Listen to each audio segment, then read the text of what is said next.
негизи оорулар ит таратат да.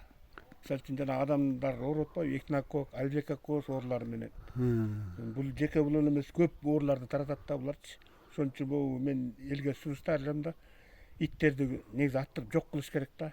Аттырып эле салган. Эми баягы кээ бир иттер бар, жакшы мындай малайдаган, такай байланып, ээсинин кароосунда турган, убагында тамагын берип тейлеген кишилер ошолордукун эми калтырса болот эми анан жөн эле ит деп эле бага берген бул болбойт да.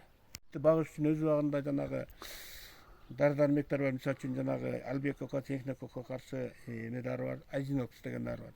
Ушубагында берип туруш керек. Эми муну мен мисалы үчүн биздин айылдагы ит баккан ит энелерине көп эле берип жүрөм, таратып жүрөм.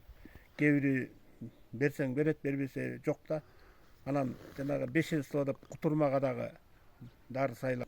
Дары бекер негизинен. Услугасын гана алабыз да биз. Альбекокос оорусунун личинкалары бул иттердин энесинде, ичегисинде өсөт, чоңоет да. Анан булар ит эми талаага барып, же бир чуңкурга тияка качпайт, именно апарып туруп мал жей турган чөпкө, чийдин түбүнө же ушундай малга бат жугучу жерлерге апарып тастат да. Анан ошол жерден анан мал жейт, малга салабыз. Анан мал ооруйт.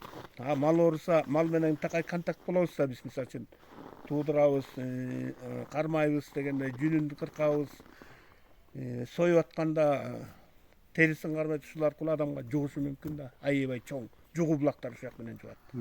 Анан адам баласы качан оорумайынча сезбейбиз да, ооругандан кийин айтабыз, айтып койбойт белең ошол убакта биз ит кармамакчы же итти монтип дарылап турмакпыз дешет да. Анан эми ал ооругандан кийин айтыштын эч кандай пайдасы жок.